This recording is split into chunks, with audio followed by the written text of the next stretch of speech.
Bangladesh premier league football বিপিএলে দিনের প্রথম ম্যাচে মুখোমুখি হয় ঢাকা আবাহনী এবং শেখ জামাল। সেই ম্যাচটিতে আবাহনী জয়লাভ করে 2-1 গোলের ব্যবধানে। 2টি গোল করে আবাহনী, অপরদিকে 1টি গোল করতে পারে শেখ জামাল। শেষ ম্যাচটি শেখ জামাল 2-1 গোলের ব্যবধানে হেরে যায়। এই ম্যাচ হারার মাধ্যমে শেখ জামালের জন্য অত্যন্ত ক্ষতি হয়েছে। তারা সেরা চারে থাকতে পারল না এই ম্যাচ হেরে।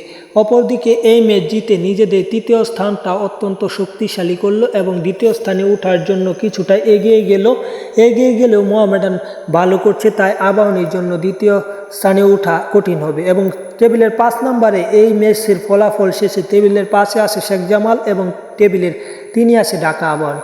2 নম্বর যদি দেখি সেখানে আছে মোহামেডান এবং 1 নম্বরে আসে বসুন্ধরা কিংস। 4 নম্বর যদি সেখানে পুলিশ একটি ম্যাচ জিতে 4 নম্বর স্থানটা নিজেদের দখল করে নিয়েছে। যাই হোক, খেলার ছোট থেকে বড় সকল আপডেট এই চ্যানেলে আবার নতুন করে পেয়ে যাবেন। ধন্যবাদ সকলকে।